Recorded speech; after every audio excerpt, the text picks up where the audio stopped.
The six countries clamored to join the U.S. in taking action, but China stepped in at the critical moment with a willingness to engage. Three negotiation tactics were deployed simultaneously, striking at the U.S.'s weak points. Trump would miss his chance if he refused to talk. According to Reuters, the EU signaled in mid-October that the G7 had agreed to jointly counter China's rare earth regulations and diversify supply sources.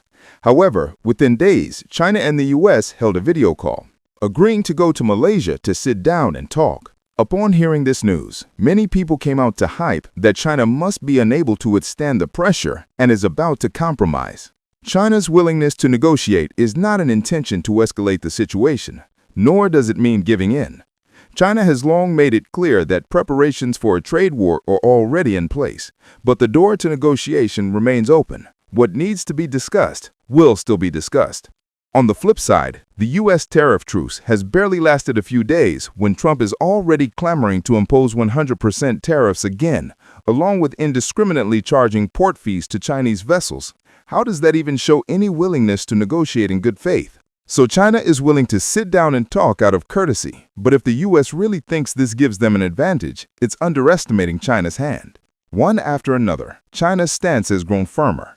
Data released by the General Administration of Customs on October 20th showed that China imported 0 tons of soybeans from the United States in September this year, marking the first time since November 2018. Meanwhile, China promptly redirected all its orders to Brazil and Argentina, with Brazil's exports increasing by 2.4% year-on-year, while Argentina saw an even more dramatic surge of 31.8%. On October 17th, Jensen Huang, CEO of NVIDIA, personally stated that NVIDIA has completely exited the high-end AI chip market in China, with its market share plummeting from 95% to 0%. This was not due to China's actions, but because they're being outpaced by the advanced A100 and H100 chips developed by the US, and later even discontinued their specially tailored H20 version. NVIDIA suddenly lost $4.5 billion in inventory and another $8 billion in potential business.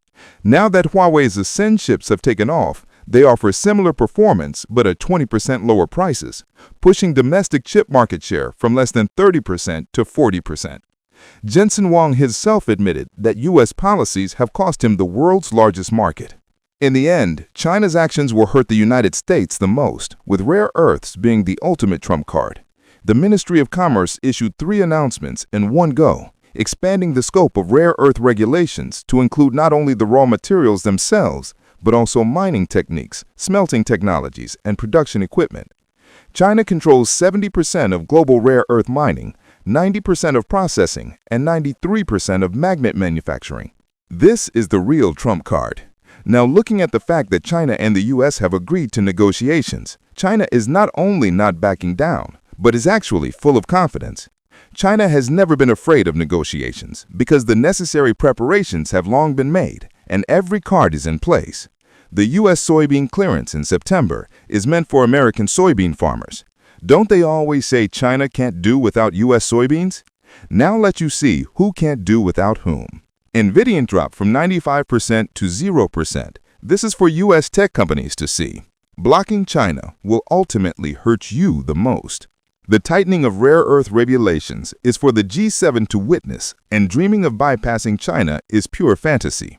Trump may shout loudly about tariffs and sanctions, but his mind is perfectly clear.